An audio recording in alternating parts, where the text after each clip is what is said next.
Hey everyone, it's Oba. Today we're going to talk about Philadelphia Fusion's attack on Hanamura last week versus Dallas. Before we get into any analysis, let's do a quick summary of each fight so we're all on the same page. So starting off here, Philly's going to poke and prod at Dallas Fuel's defense to look for any sort of weaknesses. On the Hanzo to kick things off, we will have the double sniper strategy thrown in here along with the dive tanks. See how this works. I mean, Dallas's defense has never been an issue. We've talked about this, towards the end of stage 3 too. It's like if they could only find some offense, they would actually be a good team because they've held a lot of teams that could just never complete it on their offense. Seems to be a completely different story today. They finished out Kings. They've already finished Hanamura. So Philly has identified that Siegel's playing the left side here alone. So they've decided to send who they can through window while EQO stays here on this position, looking for a pickup on Taimu. The main issue here is that Sato is currently at low HP while Philly is executing this maneuver. Typically you'd have a Winston bubble placed on this side of the map to cover the offense. Once, we might not even have to go to a second round, is this Dallas defense has been stout. Neptuno down. That's the big one right there. Just thinking they were managing to sneak through this little unit over on the flank, but if you lose Neptuno, you've got Carbon. So again, because Sato was not ready and not at full HP and in position, Neptuno gets picked. Alright, so on to the next fight. Philly's going to be leading with their tanks up into here, so they can properly support as the DPS follow suit. They're kind of playing squads right now too, so Harry's hanging out with Seagull, they're watching top right, OG is center, Mickey's right behind him, Unko is safely behind all of them, and then Taimu is alone, just on back point, using for whom the bell tolls to protect himself. Nice body shot. He's got the headshot though. Will be a little bit of a follow-through attempt there from Seagull on the high ground, not quite connecting. There will be a presence on the point. That's Sato. He's thrown himself. So now that Carpe and Eco are in proper positions, they're able to crossfire onto Seagull, forcing him to Diva Bomb. Bodily, Seagull going for the self-destruct just to get a fresh mech. Then, oh, he gets a kill on Neptuno. Sadly, Neptuno dies to that bomb, which enables Dallas to just clean up their flanks because they lack any heals. Coming into this next fight, Mickey has just given everyone on his team, with the exception of Taimu, 150 extra HP with his ultimate. Okay, then Seagull. Some style points here, I like it. Old patch might have been a kill right there. Philly just scouted that Harry Hook was playing right over here, like he normally is, so they dive him, forcing him out. All while Neptuno is Valking, and this is also going to force Sato's Primal.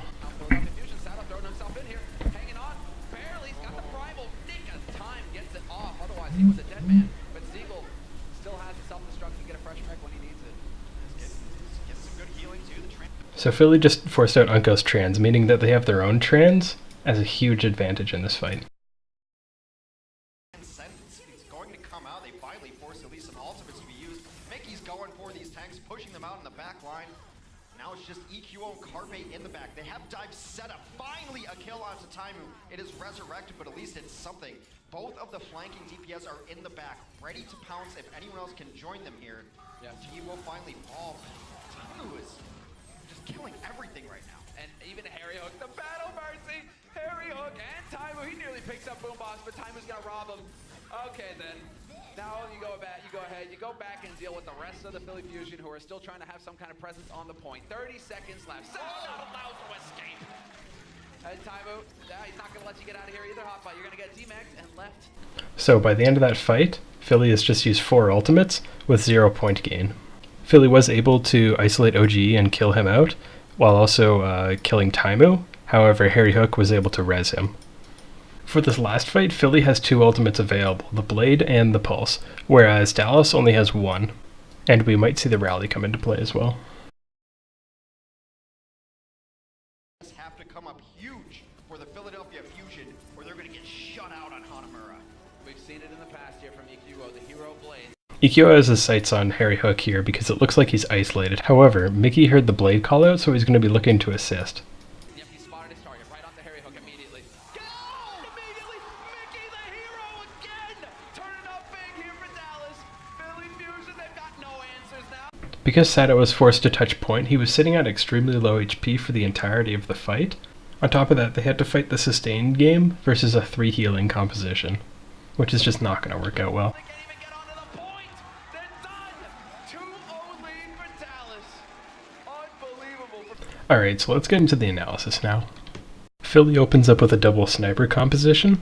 This composition is particularly good versus the standard hold on Hanamaru first, which is an Orisa comp, because Orisa's static playstyle allows for the snipers to simply outmaneuver her shields, creating crossfires. On the opposite side, Dallas is running a forward hold composition, meaning that they want to take fights at the gate.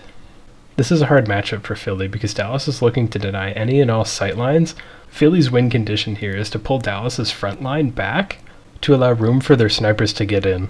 This is typically achieved by having point or backline pressure, both of which Philly didn't have the composition for and were also just failing at. Alright, so once Philly realized that Dallas is running a tank composition, they should have immediately swapped to a dive comp.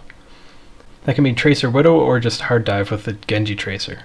Though considering Philly's running Eco, it's probably going to be a hard dive. Now here's the main reason why you need to get off double sniper. Look how Dallas is positioning. They have 3 people playing frontline, their Mercy is not in any sort of LOS, they've got their Widow and their Zenyatta even further back on the right there. The only person they can hope to kill is Mickey, and even that is extremely difficult. They have to catch him with his barrier down. So I mentioned it in the summary, but I didn't go into too much detail. The fact that they are pushing through without Sato shows that they are not communicating at the level they should be. Also, this is a great angle to show that the double sniper is very inefficient. Eco simply cannot hit Taimu from this angle, and all the other tanks are just playing as a group over here. Meanwhile, Taimu is able to get free shots from this angle because Sato hasn't barriered, and Hotba's actually running out of Matrix because he was using it the entire time coming up this way. So Sato pushes in alone first, which just doesn't make sense to me. There's no reason why he should be alone. We're going to see him eventually rotate to point, while everyone else is moving in. These kind of simple mistakes should just not be happening. If anything, it's probably a result of burnout and stress, both of which should be high priorities for the team management. Philly has finally swapped to dive. That's awesome. However, they're still not going to play it properly. Even worse, Mickey's just given 150 HP to everyone.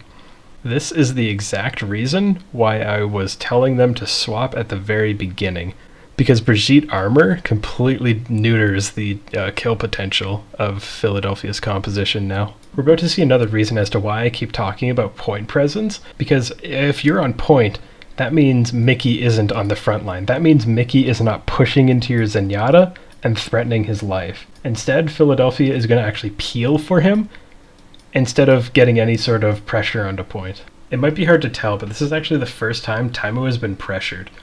Sato is forced to touch point. He should not have done this because there's still 4.1 seconds.